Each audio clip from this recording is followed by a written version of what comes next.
Well, everybody, Mike Griffith here of Dog Nation with D. Orlando Ledbetter of the Atlanta Journal-Constitution, covers the Falcons, and we're here to talk about day 3 of the NFL Combine. Plenty of Georgia players in actions, D-Led. Riley Ridley has been one of the more talked about guys leading up to this draft ever since he declared. And today, Riley runs a 4.59 and a 4.61. I know Gil Brandt put out the benchmark for running backs, for running backs and wide receivers at 4.55. So, what do those times do for or to Riley Ridley's draft stock? Well, he's a kid that was, kind of looked at as a maybe first or second day pick, third round maybe. Good combine showing, maybe moves up into the first round. I know some people have started to move him into their mocks, but now he's going to have to run a little bit faster at the Georgia Pro Day. Received a note from John McClain from the Houston Chronicle, and he said, when you're looking at these wide receiver times, just remember DeAndre Hopkins ran a 4.57. Best receiver in the league. So it's not so much about speed as it is about separation and catching the ball. But, you're not going to be running 40 yards straight a whole lot of times. The three-cone drill will be important. He needs to be able to lift, to get off of press coverage, things like that. But, not a good thing for him, but not a, all the way around deal killer. Yep. Surprised to see only 13 reps at 225 on the bench. Nicole Hardman had 17. I don't know if that speaks to his work ethic or if there's some sort of injury that we're not aware of. Still haven't seen his vertical jump in some of these other drills. So some other measurements out there for Riley Ridley. And, of course, he'll have the opportunity to run again on March 20th. All the Bulldogs will, and I'd say a lot of them will. But before we talk about some of the other Georgia players today, the story to me was DK Metcalf. I mean, here's a 220-some-pound receiver running a 4.33 40. What does that do for his draft stock? I mean, are we looking at a top 10 pick now? Well, yeah, it's a kid who he's a big kid. He's fast now. We know that, and a lot of the bigger receivers can't take the top off of the defense. So he'll be a guy that can go straight down the field. You can throw it up to him. Some little Smurf cornerback trying to guard him is not going to stand a chance. If he plays as good as he looks and as well as he runs, then that gets a lot of teams interested in him, and they look at that as a potential weapon, a potential deal maker. Baltimore is a team that's pretty much stalking him. They need wide receivers to go outside, go get the ball from Lamar Jackson, and to complement that running attack that they showed last year. So spending a lot of time with their people, and they definitely have an eye on DK Metcalf. Yeah, no doubt about it. Nicole Hardman ran a 4.33, and that had generated some buzz until Metcalf's second run. And, McCole, a guy that goes 5'10", 187, now you got a guy 6'3", 227 running the same time. So McCole Hardman, more work ahead to do. I think he actually had hoped to run a faster time than that. He wants to be that Tariq Cohen guy. I saw Cohen only ran a 4.42 here, and, of course, Tariq Hill wasn't even invited to the Combine. He had that domestic violence issue that really affected his draft stock. So, moving forward, Isaac Nauta, a guy that we talked to yesterday, D-Led, he said that, even though the draft advisory board had recommended he come back to Georgia, he felt like he could come to the Combine and improve his stock.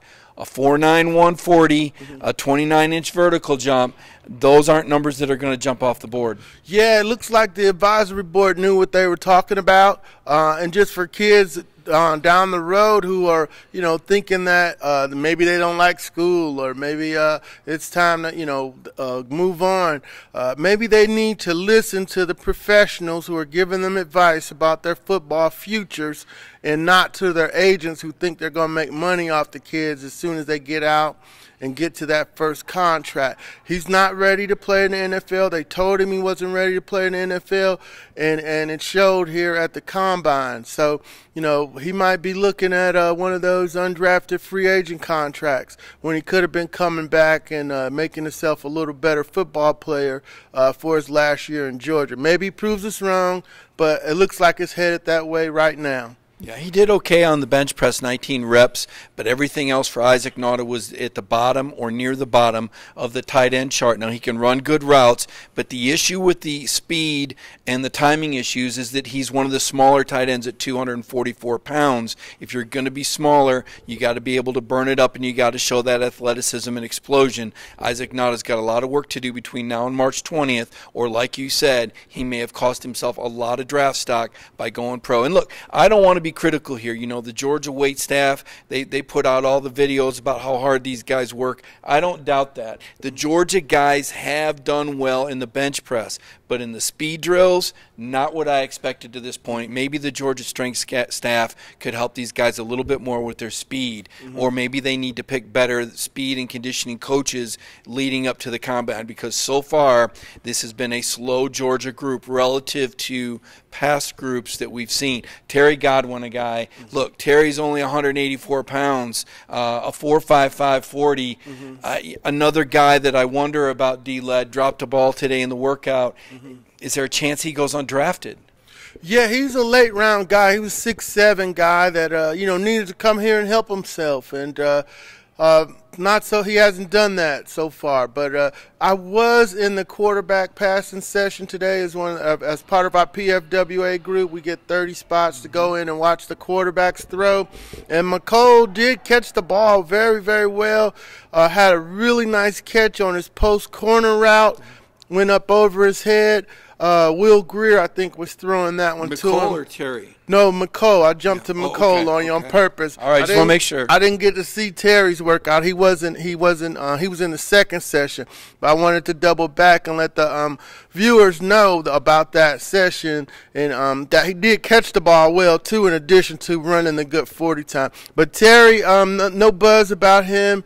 He did get the East-West Shrine MVP award, but yeah, he needed to probably come and run a good time. Yeah, I think he did too, and it's good that McCole had that kind of workout. Now, these guys will also get individual workouts for teams, D-Led. So what they do here is important, but they're also going to get brought in. And Hardman, a guy, I think there's going to be some intrigue because of the speed, because of the athleticism. And as crazy as this sounds, now, I've been told that when you get some programs, Alabama, Georgia defensive backs, they almost get penalized a little bit by the NFL because they say, you know what, these guys have been coached up. How much better can they get? But you look at a guy like Nicole Hardman, who's still relatively new to the receiver position, and NFL teams see that as more ceiling. And no question about it, and they look at him as a returning threat too in the Tyreek Hill mode. Also, I know the Falcons were excited about him. They had Justin Hardy and Marvin Hall returning punts and kickoffs last year, and not putting much fear in anybody's heart. And they're looking to upgrade that position. So, and they're not the only team out there looking for returners and so forth. So he's going to initially make it as a returner and then maybe a slot receiver in the NFL. Yeah, no doubt about it. Now, Deandre Walker was here to interview today. Deandre will not work out. He had surgery on January 23rd for a sports hernia, but he went up there, he took the podium, explained that some recent comments he made about Jake Fromm and Justin Fields had been misconstrued. Always dangerous when you see comments on Twitter and only part of the quote is out there. He spoke well about both of the quarterbacks. You know, the thing about Deandre Walker, though, a 250-pound 3-4 outside linebacker, D-Led, we talked about it earlier. He rushes the passer great. He came in here saying he's got to get better at dropping back. Exactly where does a guy like Deandre Walker fit in the NFL? He doesn't fit much anymore, Mike. He's a old school thumper, kind of in the old Akeem Dent mode. I saw this with Akeem Dent, Curtis Lofton, those guys who were at 250 pounds.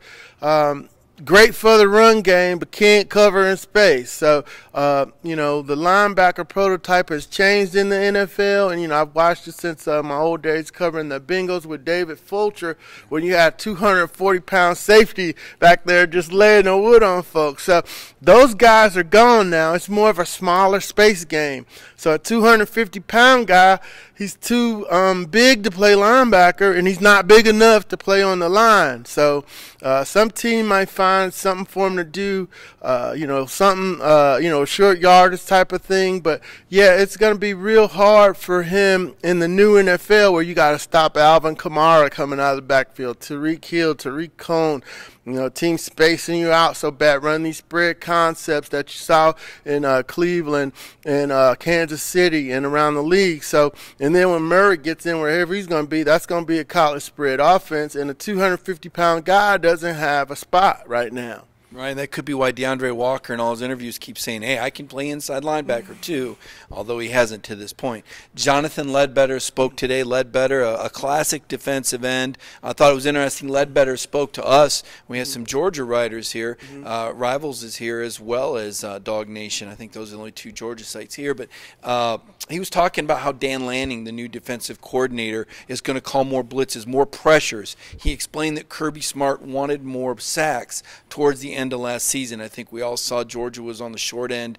Total sack numbers, I think 22 second to last. So that's a story that's up on Dog Nation right now if you want to read more from Jonathan Ledbetter about what the Georgia defense is going to look like next year. As far as where Jonathan Ledbetter will be and what he looks like as a draft prospect, you've done a little research on this, D-Led. Yeah, a lot of teams have been asking me, of course, we have the same name. We're not related to the best of our knowledge, but teams want to know, hey, is that your son? Is that your cousin? Is he your family? I'm like, no, I'm related to Weldon Ledbetter and Jeremiah. They played at Oklahoma and Arkansas. So I'm not related to the Ledbetters that played at Georgia. But a lot of the teams ask about him. I'll tell them what I know from, the coverage and the things we've read. I know some of the people in Tucker that help coach them. But yeah, they want to know, they know his background and what problems he had at Georgia and how he straightened them out and became a captain. But as far as the NFL is concerned, he's a stand-up end. They say doesn't offer a lot of pass rush ability, but at 6'4", 280, he can hold the edge. He can help you in the run game. In my comparison, after doing some homework on his draft profile, is that he's kind of like Chauncey Davis, the old Falcon out of Florida State, mid-round pick. Chauncey played 102 games in the league, 25 starts, ended his career with the Bears. I mean, I take an 8-year career when the average is 4. So if that's a good projection, he's sturdy, he's tough, he's hard, football player, he's aggressive. He's going to help your team. So, he should be a mid-round draft pick and, be very proud about that. Yeah, Ledbetter is a guy who loves to practice. He had a very good Senior Bowl. I think opened some eyes there, showed a lot of leadership and poise. A little scuffle broke out, and Ledbetter was able to hold himself back. But, I agree. Looks like the type of journeyman pro, maybe never all pro, but a guy that has a 7 or 8 year career that doubles the NFL average. So tomorrow's kind of a big day, I suppose, for DeAndre Baker. He'll get behind the podium, and, with DeAndre Baker, there's no telling what he's going to say. He's a very confident guy. How much can these podium interviews help or hurt, or do they really play any role at all? They don't. They give the NFL writers from around the league their first chance to meet the players. I know Cam Newton had a big one. They stopped inviting the controversial guys, so those used to always be a little edgy. I know Kim Dichie's interview was edgy. He had just got arrested in Atlanta after falling out the window at the hotel or something. He had some story he made up.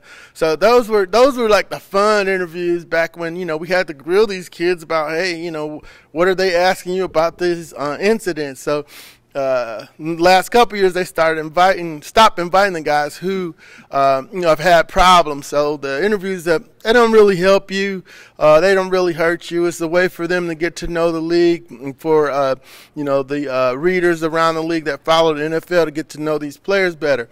And for me today, talking to Ed Oliver from Houston was a really good thing. He was funny. He started talking about his horses and how he asked his dad for a horse when he was 8, and he got him one, and they're just from the country outside of Houston, and he got another horse, he swore tried to kill him. And so he said, fighting with that 1,000-pound horse was nothing. That was a big deal. So he don't have any problems fighting with no 300-pound lineman. because this horse that was trying to kill him was, so tough. Oreo was the horse's name. So him talking about horses and going back and forth to football and how he planned to buy him a big old barn to put his horses in when he gets drafted. And he's projected to go to the Falcons, so that's why I was interested in him. So, you get stories like that and you try to share them. We got that up on AJC.com about Ed Oliver and his horses. You'd mentioned earlier in the Combine this week that you thought DeAndre Baker was a possibility. Now, Baker is not going to run until Monday. Not sure if he's going to lift tomorrow. What do teams want to see from DeAndre Baker? There's a lot of film out there, but what does he need to do as far as the Combine? Because I've seen him projected anywhere from number 10 in the first round to early in the second round. Yeah, Daniel Jeremiah has him as his top corner in the late 15-20 range, would put him, behind the Falcons. There isn't a top shelf corner in the draft here this year, according to most of the draft people.